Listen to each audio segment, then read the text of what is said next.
Get the Intel, the podcast meant for those of us trying to find out what the hell is going on in the field.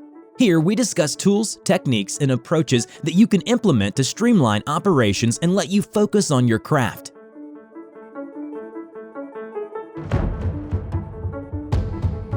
Hello, Chad Gill here. I am the host of the Get the Intel podcast, where I talk with leaders in contracting, management, and really anyone helping us do business better. This episode is brought to you by Laminin Coaching. Laminin is a business coaching company with a focus on contractors in and around construction. We not only help with the proposing of solutions and methods, but we implement them in your business as well. So after all, good ideas are not useful until they're implemented.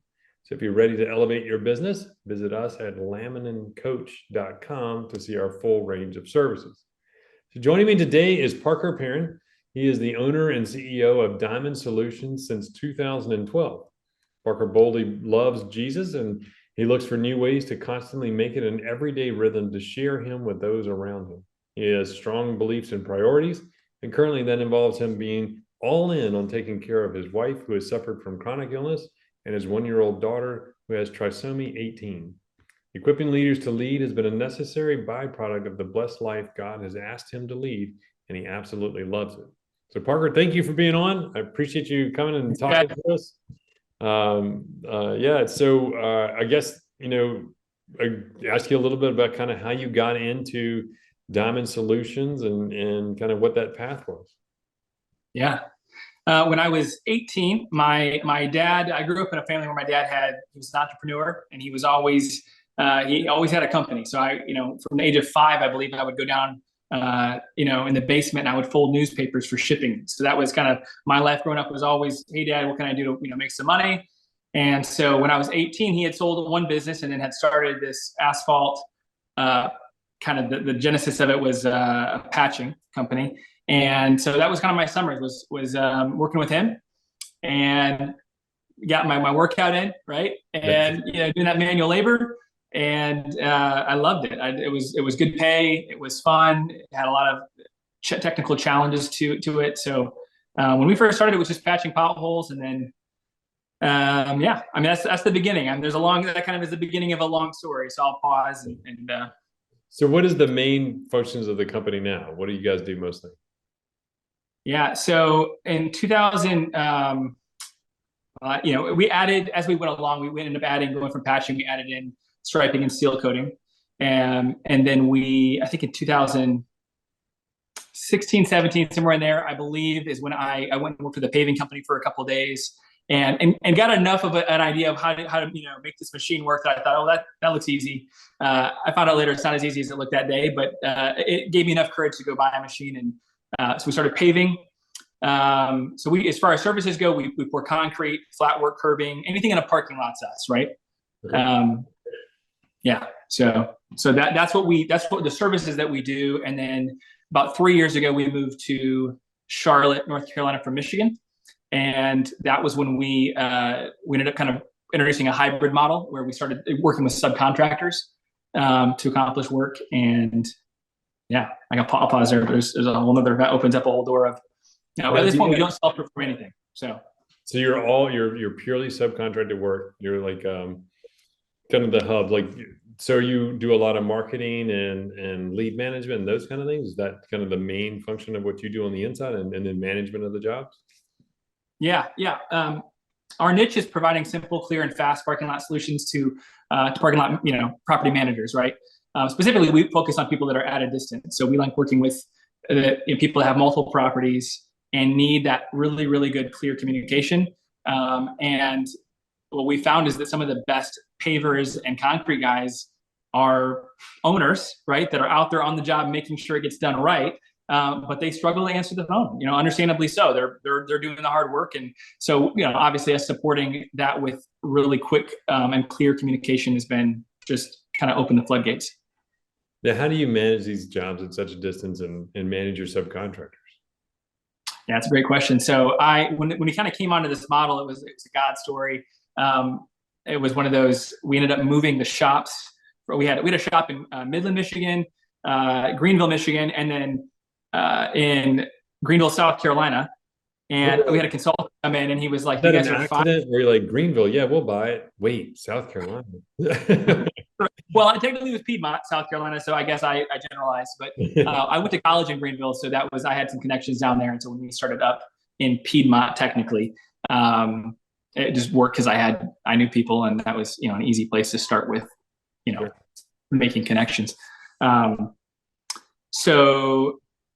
So we were 5 million roughly in revenue at that point in time. And this consultant came in, and he was like, "Parker, why do you guys have all these shops? Like, this is, like most people that are 20 or 30 million don't have 3 shops, they have 1, like this is kind of a complex model." And he's like, "And you do all these services all over the place." He's like, "I really would encourage you to consider consolidating, and then maybe subbing out some of the peripheral services, that you maybe aren't as strong at, right? Because you don't do them every day." And so that thought was in my mind. And so when we moved to Charlotte, it became clear that we needed to move shops, like it was time to kind of move the Greenville shop closer to Charlotte. And so in doing that, we lost our crews because they were like, "Hey man, I'm not moving to Charlotte. I just bought a house," or whatever, right? And so the Charlotte became the hub, but we didn't have anybody to do the work. And so I had a few guys that I thought, hey, they told me they would stay on and kind of would stick through it with us. And then that ended up kind of not working out. So work's rolling in. We saw a salesperson that was making calls and was closing deals, and the work was rolling in, nobody to do it, right? So that kind of put us in like, hey, I never subbed out a job in my life before that. So so I started calling some friends. I'm like, "Hey man, I need somebody to do this." And I realized, wow, wait, like you'll do it for that, and I can still make money, and it kind of opened my mind to like, there's still can be a win-win here, and I don't have to have equipment on the site. I don't have to have all these headaches. And little did I know, God was setting up for what my family, the last year and a half has been incredibly challenging. So I feel like, that we've been in Charlotte for 3 years. This all started right when we moved to Charlotte, this whole model shift. And so as I look, I see God's goodness, and I'm not just saying that, right? I mean, it's like he knew what was coming to my family. And I will tell you that what I'm doing right now with taking care of my wife and taking care of, a little baby that has a lot of issues. And I have 3 other kids. I don't know. So I have 4 kids total, but the youngest has her health issues. I think it's very obvious to me, like those phone calls, constantly throughout the day of, hey, I blew a tire. Hey, DOT pulled us over. Hey, a chain was, and we had 35 trucks all over from Michigan to Florida, like just hitting job sites. And it was chaos. So. Yeah, exactly. Yeah. That's a very much a, what is it? God doesn't call the equipped, he equips the called. And sounds like that's a very headed, it is. I mean, it's just getting you ready, and that it doesn't mean you have to like it. It just means it works out, Yeah. So I didn't answer your question. So basically, to bring it back, so how do I manage the contractors? As we realized the need for the model shift, I was like, hey, I don't know that people actually care if it's my crew on the site. Right. They just want to know that it's a crew that's going to get it done well. And it's not hard to sell the fact that like we're going to communicate probably better than the crew that you're going to see. Like, people are like, why didn't I just hire the crew that's on the site, right? It's like, well, you can try. And some of them are. I mean, and I'm not saying that they're not great, great guys, great companies, but there might be some things that we're not just we're bringing value, right? Right. Yeah. It's kind of so in doing that. Go ahead. Yeah, I mean, you find your niche. Everybody's good at something. Right. It's no different than general contractors. They don't self-perform everything, and there's a reason for it. Right. That's right. So with that, we were able to open up. We have project managers that now are on the site, kind of handle the on-site communication, the day of operations, picture taking, communication with the customer, updates, kind of a news feed. We have an app that we built that kind of has that, that we're able to give that feedback to the customer. And yeah, so it's, there are parameters for certain sizes of jobs that require project managers. Not every job has a project manager on site, but yeah. So man, that's like I said, and you said you guys built your own app, or you didn't utilize an existing one, or what? Yeah, I don't know if it was the right way or the wrong way to go, but we have put a lot of money into building apps. Our tech team is currently 3 people, so it's nothing like, I don't like we have a tech team that sounds really big, but we're expanding it. We're planning to add 2 or 3 more people this year to it. But yeah, we're building. So, we have visions and goals and dreams of how do we want to connect, property managers with contractors in a really quick fashion. using some AI. Obviously, it's kind of a hot word, but like just finding ways to simplify systems and processes. Are estimating, automating that, right, so that we have these the ability to take. We built a map maker essentially, so that when you go out and scope a parking lot, and put in this many feet of curb or this many feet of repairs, it goes into your costing, and has all your different metrics that drive the cost. And then the next piece is that producing basically we'll call it like a virtual shopping cart for a customer to shop the parking lot, right? Oh. So that you could imagine the eBay experience, right, where it's like you hover over a repair and it gives you 3 pictures of that repair, and you can add to cart, buy now. I mean, that's all, so that's the vision. We're probably a year out from that being totally built, but just finding ways, right, to take what needs to be done and quickly simplify it so that you can turn it over to a contractor and say, hey, this is the clear scope of work. We have contractors all the time that are like, hey, we want to go look at the job site. We want to go. And I'm like, by the time you go look at it, we'll already have it done. Like in 3 days, like we're often like, we're calling around, right, trying to find somebody to do it. So it's quick. But you can give them the data that they need. Yeah, but you can give them the data that they need because you have a good platform for it. Absolutely. Correct. Do you find subs like that, don't like that? Is it hard to get? I mean, is it kind of one of those like I think they love it, right? Because they don't want to have, what we hear all the time is we don't want to have to guess at what you want us to hit for pricing. They just want the job. Right. So we just shoot them straight. I mean, hey, this is where we need to be, and if you can hit it, you can start tomorrow. Yeah, exactly. In fact, you're behind already. Yeah. Say it again. It's like, if you can hit the number, you're behind already. Get over there. Yeah, let's go. Yeah, I mean, I think I'm sure there are some that maybe feel, you got to get over the fact sometimes the prices don't work for, usually the larger companies are not going to, they already have the marketing overhead and those budgets that we're using. So they're not as lean, and there's no, you kind of learn who your contractors are, that the type of people that will work well with our model. Now, are you guys just working in North Carolina, or are you still all over a wide range of places? I think I should know this number. I think we're around 30 states. Give or take, but around 30. Yeah, that's absolutely growing for sure. Yeah. No wonder. Yeah. Oh man. So is there any like one thing that you pull in and where you like has being able to or being needed to be at home and be able to run the company from a distance, is that something that do you think it's made you run your company better? I mean, is it something where you've kind of had to share leadership? I know in your intro you talk about having to equip your leaders. It's kind of like, hey, look, man, I can't be there, so you're going to have to be the guy I need you to be. How does that work? I mean, do you guys run on, like, I know we use EOS. I don't know if you run on a program like that. Yeah, same. Yep. So you guys, that's huge. EOS came into we met EOS, if you will, right, in 2018 and started dating, and then I mean it's married to our company. I mean it's all of our meetings, our meeting structure. I would say that we have varied from it, but it has. I can't emphasize enough how EOS changed. For somebody who's like, I don't know, do they teach this stuff in business school? Like, I didn't go to business school, but like, where do you learn how to have, like, how often should I have a meeting, and what should I talk about in the meetings, and like how to structure a quarterly or an annual, or, oh my goodness, what's the scorecard look like? All that stuff, right, is in that book, in Traction. So it's crazy. When I start coaching with a client, it's like one of our questions. It's like kind of, for question one is, do you have an operating system? And then if they say no, if they say yes, then great. It can be, it can be scale up. It can be, any number of different, you need an operating system.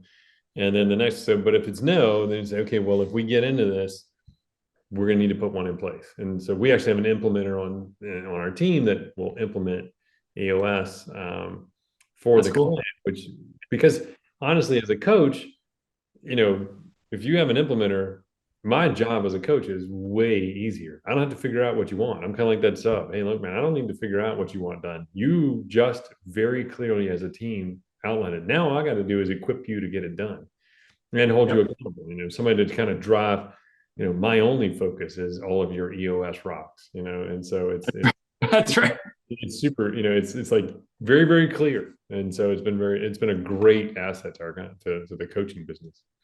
That's pretty cool. One thing that comes to my mind when you said that, Chad, is I remember back when we first got our pay, I had this big question: do I learn how to pay, or do I teach somebody? And I say I teach somebody. That's not the right way to say it.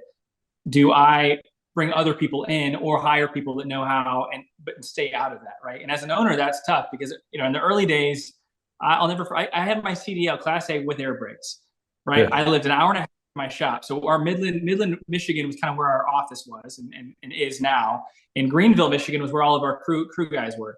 And so when I got the call, not so irregularly, right, that our CDL driver didn't show up today and we need to get to the job site, I was in my car within 5 minutes driving an hour and a half to go get the paver. They all left in the other trucks to go start prepping the parking lot, right? And I'd hook up to the paver, hop in the truck, and haul it to the job site. I've learned since then, towing companies can haul pavers. It's funny how you get creative when you have to, right? Necessity is the mother of invention. It's it comes 100%. 100%. So you really have to, I think there are times where it's really helpful to know, and you can speak to this, but where it was helpful to know when to learn a skill and to the point where you are the man. And then there's a time to say, hey, I'm a business owner. I don't need to know how to do everything, and I probably shouldn't. It can really hurt you because you have that internal feeling of responsibility. And when you have to tell a customer, oh, I can't finish your parking lot today because my guy started throwing up and had to, I don't know, whatever, had to go home. And internally that I could actually go hop on that paver and leave my family tonight and go get the job finished. But I have to tell you, there's just no way we can get it done.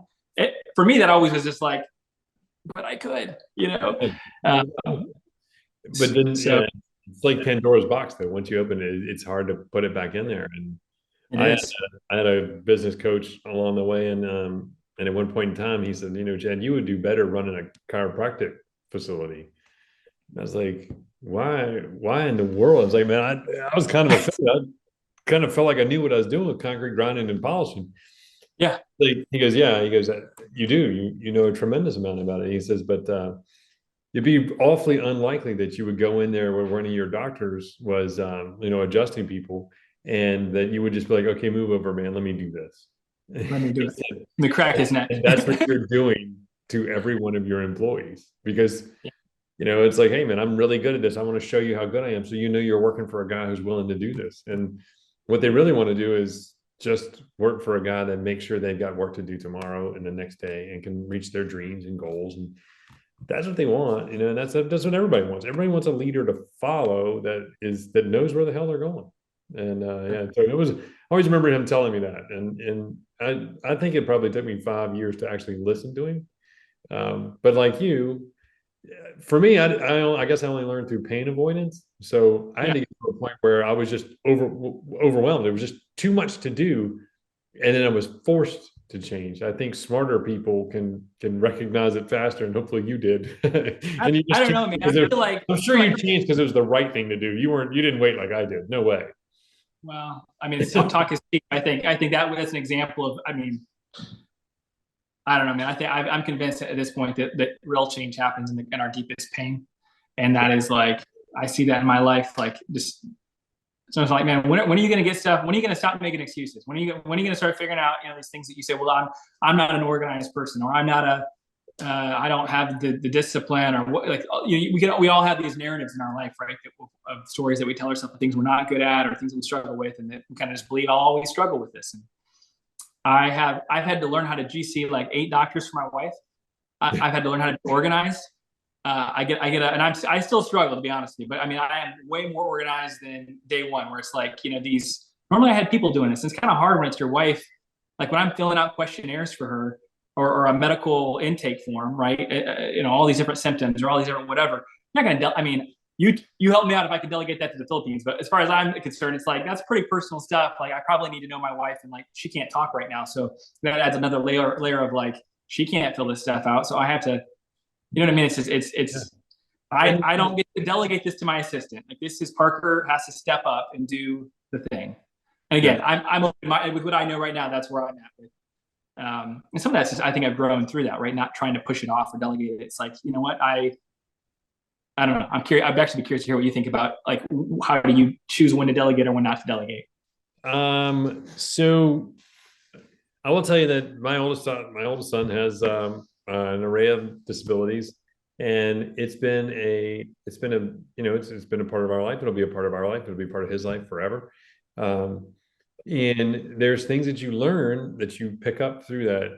A lot of times we'll have somebody that'll come to us because we have 4 kids as well. He's our oldest. And so they'll come in and they're like, man, I can't believe that you've got, every one of our kids knows what to do, during a seizure. Every one of our kids knows what to do, cleaning up vomit, those kind of, this is not super difficult for us. But the first one was, and they grow and it gets there. But, so there's things that we have our kids do. We don't shelter them from, we do shelter, but we don't not let them see, we don't not let them participate. Like a simple thing is, we would go to IEP meetings in school, and finally somebody told me, they're like, hey, you should take your son to your IEP meeting every time. And I was like, well, we're talking about what he can and can't, scholastically do and achieve. And in the last meeting I was in, they told me, they're like, well, he just doesn't have the IQ for it. Your kid's not smart enough to get out of high school.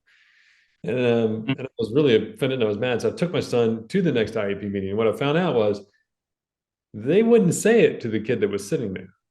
And so when you're talking about family things, we always went to the side of, without sharing too much, but we let them carry some of the burden, because that's where they grow. And then they, we're big on team deal and doing stuff like that. Then when it comes to delegation, when we delegate like we're setting up even a foundation just to help manage some of the stuff with our son. We delegate the things that are logistical, like, making sure that appointments are on the calendars, making sure that the things are written down. Like, if you ask me right now, what every one of my son's medications that he takes are, my wife would know it by heart. For me, no, but I know exactly where to find it. Know where it is, because we did use an assistant to help us set up a file structure and do those kind of things. He can ask the assistant about those things without having to always rely on us. But he's 23, so he doesn't want to have to rely on his dad for everything anymore. And that's right. So there's a bold place for that. I will say that in business, it definitely comes down. We try to teach our clients to think of your desk as a pyramid. And when we start with people, typically it's a pyramid and somebody's cut the top off. Now, how high off the base it was that they cut it depends on where you are. Most people, it's just really just a flat, and we want to build that thing up and then add more sides to the pyramid, if that makes sense, and get it to a really fine, sharp point at the top that very little can sit on top of. For you, your wife, your children, and maybe some really critical decisions. They sit on that very point because they're Parker only type of things. That's Everything else slides down a side and lands on somebody else's desk. They can come back and they can ask, but and they can get it. But building that pyramid up and creating people around that base, I think the hardest thing is not what to delegate. And to me, it's anything I possibly can. But it's knowing how to delegate fully, because most people don't really know how to delegate. Right. I think they do, but I am the worst. Anything that my company Laminin does well now is because they had to learn it to get around my own flaw. And then we just went out, and our target customer is find somebody like Chad. And then you got to convince that guy that he could actually use some help. It's tricky. I know. That's right. That's right. But it's awesome. But yeah, delegation is probably one of the most powerful skills I think you can learn anywhere. And why aren't they teaching this in school, Chad? What's that? I said, why aren't they teaching this in school? Should there be a class called How to Delegate? It should be. It should be required. I don't know what the test looks like, but why isn't EOS? Why is it something like that? Why? I took a public speaking course down in Panama, it was a 4.5 day long public speaking course. I went down there thinking I was a good public speaker, and that's when I learned, man, there's a whole lot. That should be a college requirement, because it's great to me that the history of the Trojan War, and it is important. But balancing your checkbook will make sure you can afford the book. Right. Teach that. 100%. Oh, no, that's good. Man, somebody came over the other day and they're like, man, I could tell that Letta, our oldest, I could tell that she was your daughter, man. They said she was telling, hey, you that goes over here. Hey, you get the glasses down. I want you get the plates out, set the table or whatever. And I was like, that's usually how it goes, you know? So I think starting them off at an early age, It is is. probably a balance, but And big families, I think, matter too, because and to me, 4 kids is a big family, but yeah. we would go out with friends and we would pick up their kids. So we would take our youngest, our youngest son, but he was the youngest of 4. And so we would get in the car, we'd all climb in the Suburban and we'd be picking up some of his friends to go to soccer, right? So you could tell when you picked up the oldest kid in the family, that was the age of our youngest kid in the family. Because our kid climbed in the car, got in, slid in, buckled, and was ready to go. And then you would see this older the oldest kid in another family, that same age though, it would come in and he would just kind of, like, get in the car, and you got to pick them up, put them in the car, and then they put their hands up. I'm like, do you have 2 questions? What are you doing? Buckle me. I'm like, I'm not buckling you. You may die on this trip, though. So good luck, buddy. And I'd shut the door and get in the seat. I'm like, man, my son's over there buckling in this other 4-year-old. I'm like, man, you got to learn, man. Let's go. Let's go. But that's that's part of being there and being around and letting your kids see and deal with some problems before they have to really deal with big problems. I think is important. And same thing with employees. Let them solve some problems so they can learn from them, Yeah. But well, that's awesome, man. So what exactly is we couldn't get off the call without asking you, what is Trisomy 18? Yeah, it's a good question. As much as I've dove into it, I mean, I honestly haven't. It's Edwards syndrome, so it's like Downs, but it's a different variation. It's a chromosomal abnormality, if that means anything. And so I think some of the statistics are when we got the call that, hey, your daughter is likely to have this. I mean, it's like a tenth of I'm gonna mess these up, but it's something where like a 1% chance that she makes it to birth, and then a tenth of a percent, 10% chance that she makes it to week 1, and then if she makes it past week 2. I mean, it's like it just goes down, down, down, down, down. So she just turned 1 on January 12th. Wow. And man, I mean, even with her, it was a mind shift for me of going, doctors don't know because there's not very many of them. So it's like what I found is, when she did have respiratory failure, I mean, we spent 5 months in the hospital last year, at least 2 of those months in the NICU, and then every couple of weeks she would be in for respiratory failure. And so we'd go in and intubate her and put her on a breathing machine, and a week later she'd get over her viral illness or whatever, right, from antibiotics, and then we'd bring her back home a couple of weeks later, and then 3 weeks later she'd get a cold and she'd be back in, and the doctors were telling us we should put a trach in her. And I was like, man, I don't want her to be Darth Vader. I'm like, I just don't want to, like, she's already got enough stuff going on. She's got heart defects. It's like, what are we just going to make her a machine? Yeah. So really tough questions. And I would just say that, I don't know. I guess where I was thinking my head with that was just, not being passive, man. I mean, I think for me, it was like, hey, I'm going to learn how to take care of my daughter when she has a fever. I started looking up, what can I do at home?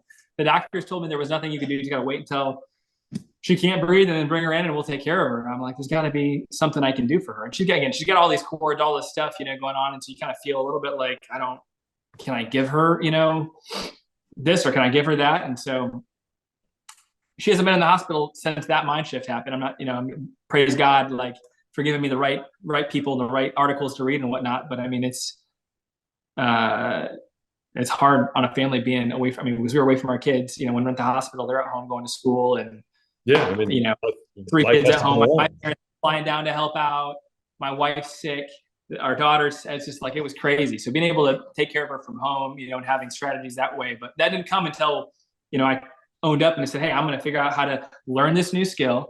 Right. And then it's like this, maybe this is what I'll end with, at least, is that I think in business, man, we talk about priorities, like, if we don't, I call it playing the hand, and I say you can win poker with a bad hand. Right. And this is just changed my life, because if you think of the hand that you're dealt in life is something that you get to decide, like, you don't get to decide, like God decides. Right. And what you do is how are you going to play the hand and those cards, right? Absolutely. in front of you. And so for me, it was like one of my cards was trisomy 18, frequent respiratory failure, hospital visits. And I'm like, man, I want to win. I don't want to keep going to the hospital. So I committed. I'm going to learn as much as I need to learn. If I need to go to med school, it's like in my mind, I'm like, that's where I was at. I was like, I'm going to figure out how to take care of her, read as many articles, as many podcasts, as many, whatever, till I understand what she needs. And I don't mean that to be arrogant. I mean, it's like that. It was just a commitment in my mind. It was a shift, right? And just to be clear, I mean, you didn't get any extra hours in a day. You're still getting 24. You're still sleeping. You're still eating. You're still doing all those things. Right. So it can be done. Whether it's dealing with a sick child, dealing with a sick wife, or just, hey man, like you said, can you be organized? Can you do these things? Can you learn this? It's, it can be done, and it can be done in the same number of hours. You just have to have that. Right. And man, kudos to you. It's awesome. It's inspiring. And it also calls calls a couple of us to the carpet of, hey man, it can be done, get busy doing, we interviewed a guy named Bruno Freenis, and he said he had a kid come to him and said, these are all my goals and all my plans, and here's what I'm gonna do, and all that kind of stuff. He goes, so what do you think my next step is? He goes, I think it's time to stop dreaming and start working. Like, that's right. That's right. I make a note to myself, I don't know if I ever want to ask Bruno for advice, but you're going to get it. Right. You might not like it, but it's the truth. I mean, that's the truth. You got to get to work. Absolutely. Well, Parker, man, this has been amazing. I love it. Definitely want to follow the company, Diamond Solutions. You guys are in Charlotte, 30 states, 30 some states, something like that in there. I know that. It's a shame on me for that, but it's 30 give or take. Perfect. We'll get it. Probably depends on the day. I mean, I wouldn't be up in the northern right now. It's kind of cold. Charlotte is true. At least warmer than Michigan. This is true. Absolutely. Well, and it's good. You said you went to school in Greenville. It's pretty good. My my daughter is going to Clemson now, so I'm sure she would. Yeah. Unless you went. Where do you live? I live in Richmond, Virginia. So my daughter's at Clemson, and then my son is getting ready to head up to Penn State, I guess, because they couldn't get further apart or more expensive. I think they tried. We'll see. And then I got one daughter who's currently my favorite. She's an RA and goes in state. I think we can skip 2 cups of coffee and pay for her college. That's right. That's right. You like that one. That's a good bill. Yeah, that's our favorite today. That's our favorite today. Great. Well, that's awesome, Parker, man. I look forward to kind of follow along and seeing how you guys are doing, man. This is an amazing story, and I really appreciate the share. Thanks, Chad. Good to meet you. Thank you. Talk to you soon. All right. Bye-bye. Thanks for listening to Get the Intel. We'll see you next time, and be sure to click subscribe to get future episodes.